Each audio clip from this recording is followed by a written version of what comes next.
welcome back to my YouTube channel. So after a long time means 3 से 4 दिन 2 से 3 दिन हो चुके हैं हमने कोई वीडियो अपलोड नहीं की। आज मैंने सोचा एक न्यू टॉपिक है, ट्रेंडिंग टॉपिक है।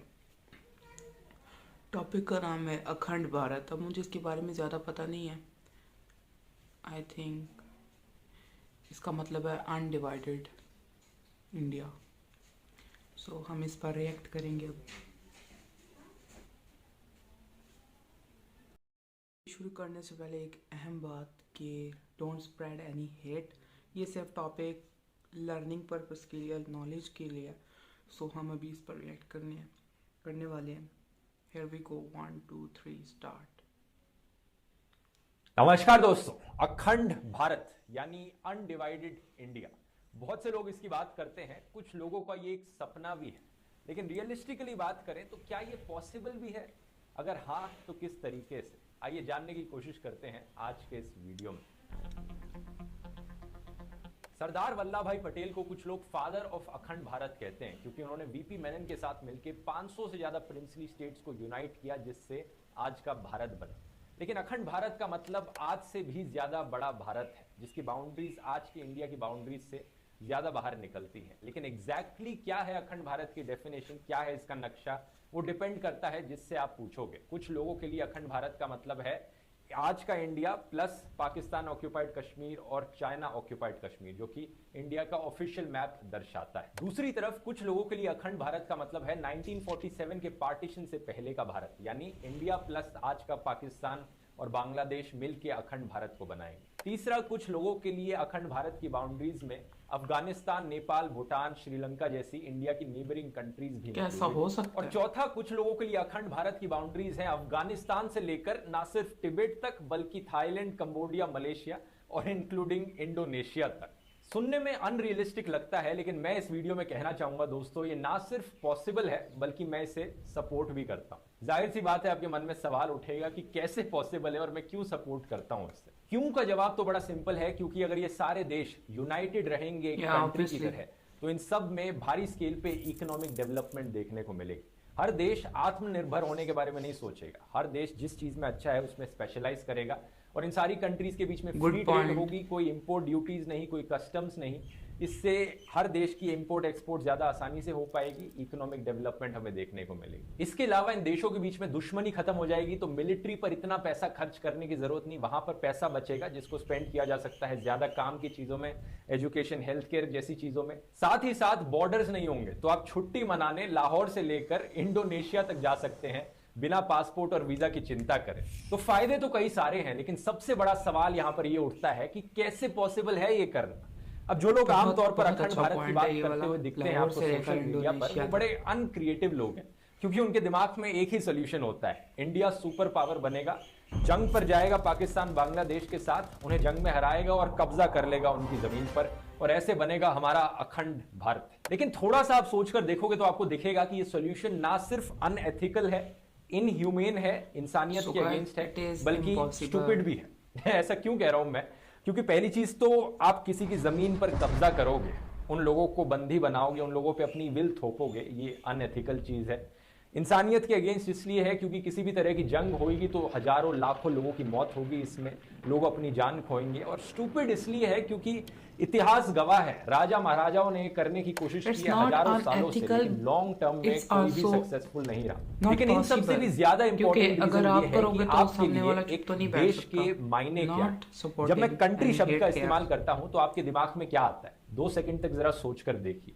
जब मैं कहता हूं कि आप अपने देश के बारे में सोचें, तो आपके दिमाग में क्या? तो लोग क्या आपके दिमाग में जमीन आ रही है, फॉरेस्ट आ रहे हैं, पहाड़ आ रहे हैं, देश के खेत आ रहे हैं, या फिर आपके दिमाग में देश के लोग आ रहे हैं, देशवासी आ रहे हैं? बड़े शर्म की बात होगी अगर आप एक देश को इमेजिन कर रहे हैं बिना देशवासियों, क्योंकि जब आप अपने घर के बारे में सोचते हैं तो बिना अपने घर वालों के सोचते हैं क्या? आपके लिए आपके घर के मायने क्या हैं बिना अपने घर वालों के? बिना घर वालों के घर एक सिर्फ बिल्डिंग है, और किसी भी बिल्डिंग से उसे रिप्लेस किया जा सकता है। जब हमारी आर्मी हमारे देश को प्रोटेक्ट करती है, उसका मतलब क्या है? वो हमारे देश के लोगों को प्रोटेक्ट कर रही है। टेरिटरी इतनी इंपॉर्टेंट चीज नहीं है, जमीन इतनी इंपॉर्टेंट चीज नहीं है। इसी रीजन से दोस्तों अखंड भारत का मतलब ना सिर्फ अनडिवाइडेड टेरिटरी है, बल्कि अनडिवाइडेड लोग भी हैं, अनडिवाइडेड देशवासी। आज के दिन जैसा आप अपने पड़ोसी को ट्रीट करते हो वैसे ही आपको एक पाकिस्तानी, एक बांग्लादेशी, एक मलेशियन और एक इंडोनेशियन को भी ट्रीट करना पड़ेगा।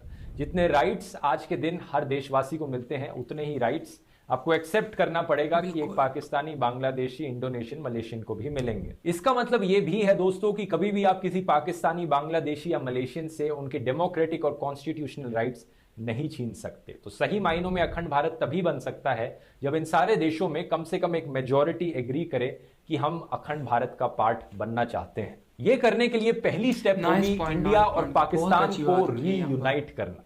एक एक्स सुप्रीम कोर्ट के जज हैं जस्टिस काटजू, शायद आपने ऑलरेडी नाम सुना हो। इन्होंने 2012 में एक इंडियन रीयूनिफिकेशन एसोसिएशन बनाई थी जिसका एम एग्जैक्टली यही है। इन्होंने कहा है कि ये रीयूनाइट करना चाहते हैं आज के पाकिस्तान, बांग्लादेश और इंडिया को under common secular government for all people. इन्होंने कहा है कि ब्रिटिश ने अपने टाइम पर लोगों को में बंटवारा किया, लोगों को धर्म के नाम पर लड़ाया, हिंदू को मुसलमान से लड़ाया, जिसकी वजह से ये पार्टीशन हुआ। ऐसा नहीं है कि दुनिया में पहली बार ऐसा कुछ सजेस्ट किया गया हो दोस्तों। अगर दो जर्मनी, ईस्ट जर्मनी और वेस्ट जर्मनी रीयूनाइट हो सकते हैं, अगर दो वियतनाम रीयूनाइट हो सकते हैं एक वियतनाम में, तो इंडिया पाकिस्तान क्यों नहीं रीयूनाइट हो सकते? और ऐसा भी नहीं है कि हमें एक ही सरकार बनाने की जरूरत है जैसा जस्टिस काटजू सजेस्ट करते हैं। ये चीज 3 देश 3 सरकारों के साथ भी पॉसिबल है। अगर ऐसा हुआ तो ये यूरोपियन यूनियन और अफ्रीकन यूनियन के मॉडल पे काम कर सकता है। यानी हर देश की अपनी सेंट्रल गवर्नमेंट रहेगी, एग्जिस्ट करेगी, लेकिन उसके ऊपर एक और सरकार बनाई जाएगी जहां पर सारी सेंट्रल गवर्नमेंट्स कॉमनली बैठकर एक सरकार बनाएंगी। यूरोपियन यूनियन में क्या है कि आज के दिन फ्रेंच पार्लियामेंट, जर्मन पार्लियामेंट और इटालियन पार्लियामेंट आज भी वैसे ही एग्जिस्ट करता है जैसे यूनियन के बनने से पहले करता था। लेकिन आज जब यूनियन बनाया गया है तो एक यूरोपियन यूनियन पार्लियामेंट और एक्स्ट्रा इनके ऊपर ऐड हो गया है। और इस यूरोपियन यूनियन पार्लियामेंट की कैसे इलेक्शंस होती हैं? अलग से इलेक्शंस होती हैं जो कि हर देश में करवाई जाती हैं। यानी जनता यूरोपियन यूनियन के पार्लियामेंट के मेंबर्स को सिलेक्ट करती है और अलग से इलेक्शन में अपने जर्मन पार्लियामेंट, फ्रेंच पार्लियामेंट के मेंबर्स को सिलेक्ट करती है। तो इनका यूरोपियन यूनियन का पार्लियामेंट एक हाउस बन जाता है और दूसरा हाउस इनका बनता है काउंसिल से, जहां पर जर्मन सरकार, फ्रेंच सरकार और इटालियन सरकार के प्रधानमंत्री, प्रेसिडेंट्स एक साथ बैठते हैं, काउंसिल को बनाते हैं। तो बेसिकली यूरोपियन यूनियन के लेवल पे एक तरह से 2 हाउसेज हो गए। जैसे इंडिया में लोकसभा, राज्यसभा होते हैं, वैसे ही यूरोपियन यूनियन के लेवल पे 2 हाउसेज हो गए। सेम चीज करी जा सकती है एशियन यूनियन के साथ। आप अखंड भारत को एशियन यूनियन भी नाम दे सकते हो, जहां पर पाकिस्तान, इंडिया और बांग्लादेश भी एक एशियन पार्लियामेंट बनाए और सिमिलर लेवल पे काम करे। और ये चीज ना सिर्फ यूरोप में है बल्कि अफ्रीका में भी एग्जिस्ट करती है। एक अफ्रीकन यूनियन एग्जिस्ट करता है। हालांकि अफ्रीकन यूनियन इतना ज्यादा इंटीग्रेटेड नहीं है एक दूसरे से जितना यूरोपियन यूनियन है। मतलब अफ्रीकन कंट्रीज में बॉर्डर्स अभी भी हैं, यूरोपियन यूनियन में कोई बॉर्डर्स नहीं है। आप बॉर्डर पे क्रॉस कर सकते हो बिना वीजा, पासपोर्ट के। लेकिन सबसे बड़ी आयरनी की बात यह है दोस्तों कि आज के दिन जो लोग सबसे ज्यादा बात करते हैं अखंड भारत के बारे में, वही लोग सबसे बड़ी दरार बन के खड़े हैं अखंड भारत के बीच में। कौन है ये लोग? ये लोग हैं हमारे कुछ नेताओं की तरह जो कहते हैं कि लड़कियां इस तरह की जीन्स नहीं पहन सकती, अगर ये लड़का लड़की हिंदू मुस्लिम है, अलग धर्म के हैं, तो एक दूसरे से प्यार नहीं कर सकते, शादी नहीं कर सकते, हम ये करना उनके लिए और मुश्किल कर देंगे। कुछ ऐसे पॉलिटिशियंस हैं जो कहते हैं कि 15 करोड़ मुसलमान 100 करोड़ हिंदुओं पर भारी पड़ेंगे।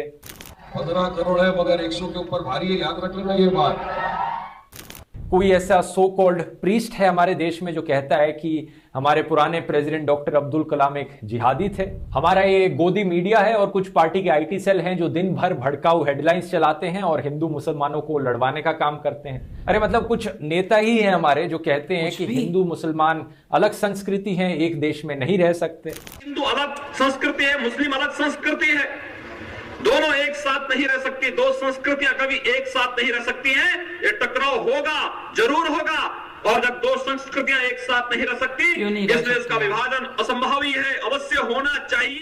मतलब अपने देश में ही अभी जो एग्जिस्टिंग भारत है उसी में ही तुम दूसरों की बिलीफ्स एक्सेप्ट करना नहीं सीखोगे, टॉलरेंस नहीं सीखोगे, तो तुम अखंड भारत बनाओगे। अब भारत के इतिहास में भी ऐसे लोग थे जैसे कि सावरकर और गोलवलकर जो अखंड भारत की बात तो करते थे लेकिन अखंड हिंदू राष्ट्र के सेंस में। इनकी आइडियोलॉजी क्या थी ये मैंने आपको हिटलर वाले वीडियो में एक्सप्लेन किया था। जो हिंदुत्व आइडियोलॉजी थी ये फाउंडेशनली ही ऊंच नीच पर आधारित है कि यहां पर हम प्योर ब्लड के लोग हैं, यहां पर सब ह्यूमन कैटेगरी के लोग हैं जो हमसे नीचे हैं। आपको ये नाना पाटेकर की फिल्म का ये डायलॉग याद है? वैसे ये मुसलमान का खून, ये हिंदू का खून, बता इसमें मुसलमान का कौन सा, हिंदू का कौन सा?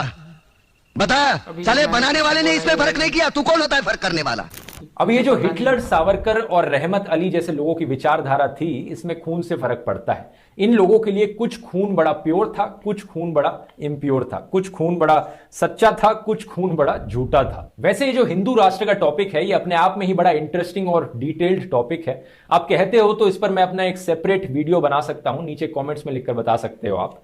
लेकिन जैसे ये अखंड हिंदू राष्ट्र का आइडिया था, ऐसी ही एक सिमिलर आइडियोलॉजी और आइडिया पाकिस्तान में भी था, अखंड मुस्लिम राष्ट्र का। इसे नाम दिया जाता है गजवाए हिंद, जो कि कुछ इस्लामिक टेररिस्ट प्रपोज करते हैं, जो चाहते हैं कि इंडिया की टेरिटरी को ऑक्यूपाई कर ले और वहां पर भी एक मुस्लिम राष्ट्र एस्टैब्लिश कर ले। एक्चुअली हिंदू राष्ट्र शब्द की जगह मुझे हिंदुत्व राष्ट्र शब्द का इस्तेमाल करना चाहिए, क्योंकि आज के दिन जो लोग सबसे ज्यादा आवाज उठाते हैं हिंदू राष्ट्र को लेकर, वो एक्चुअली में हिंदुत्व राष्ट्र की डिमांड कर रहे होते हैं। और जैसा मैंने आपको पिछले वीडियो में बताया था, हिंदुइज्म और हिंदुत्व में जमीन आसमान का फर्क है। हिंदुइज्म वसुदेव कुटुंबकम की आइडियोलॉजी को प्रमोट करता है, सारी दुनिया एक समान है, अगर किसी की सोच आपसे नहीं मिलती तो उसे एक्सेप्ट किया जाता है और टॉलरेंस को प्रमोट किया जाता है। लेकिन दूसरी तरफ हिंदुत्व में यहां पर एक दुश्मन क्रिएट किया जाता है, और अगर किसी की सोच आपसे नहीं मिलती तो जबरदस्ती आप अपनी सोच उन पर थोपते हो। आपके जैसे कपड़े पहने वो, आपके जैसा खाना खाए वो, आपका जो कल्चर है, बिहेवियर है, सब एक समान होना चाहिए, सब उसे फॉलो करें, और अगर कोई नहीं करता तो वो एंटी नेशनल बन जाता है। हिंदुत्व की सोच इतना ज्यादा एक्सक्लूडेड फील कराती है लोगों को कि अखंड भारत तो बहुत दूर की बात है।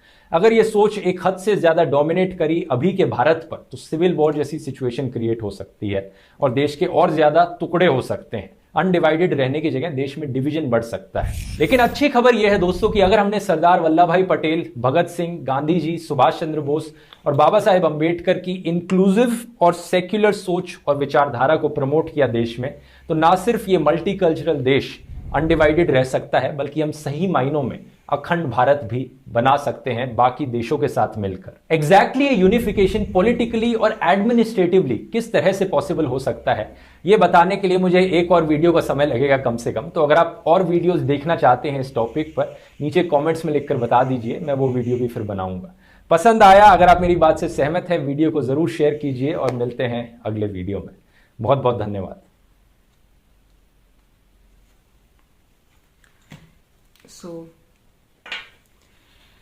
पहली बात तो यार, मुझे ना इस बारे में कुछ ज़्यादा पता नहीं चला। हिंदुत्व के बारे में मुझे कुछ इतना पता नहीं चला, समझ नहीं आई। बाकी मुझे बहुत ज़्यादा समझ आई है कि देखो, जिस तरह हिंदू और मुस्लिम का ब्लड मिक्स करते तो हमें क्या पता कौन से, ये किसका ब्लड है, इधर वाला कौन सा और इधर वाला कौन सा, हमें क्या पता। और नेक्स्ट थिंग जो मैं बोलना चाहूँगा इस चैनल के बारे में, यार बहुत अच्छी इंफॉर्मेटिव वीडियोस, मतलब बहुत ज़्यादा अच्छी। एक और बात, हिंदू और मुस्लिम जिसने बोला था, एक वो आई डोंट नो, वो ऑरेंज कपड़ों वाले एक आदमी थे, मुझे उनका नेम नहीं पता, शायद पंडित इस तरह कुछ बने हुए थे। उन्होंने बोला है कि हिंदू और मुस्लिम दो अलग कौमें हैं, ऑब्वियसली दो अलग कौमें हैं और साथ नहीं रह सकते। साथ क्यों नहीं रह सकते? मुंबई में भी तो मतलब इस तरह के मैंने देखे, इंडिया में बहुत बड़े बड़े शहर हैं, मतलब उधर हिंदू मिक्स, मुस्लिम मिक्स। बाकी कंट्रीज़ में, यूरोप में क्रिश्चियन मुस्लिम मिक्स रह सकते, तो इधर क्यों नहीं रह सकते? हर जगह रह सकते हैं। प्लीज़ चेंज योर सोच then talk. Don't spread any hate. मिलते हैं न्यू वीडियो में, इंस्टा पर फॉलो कर लेना। तब तक के लिए बाय।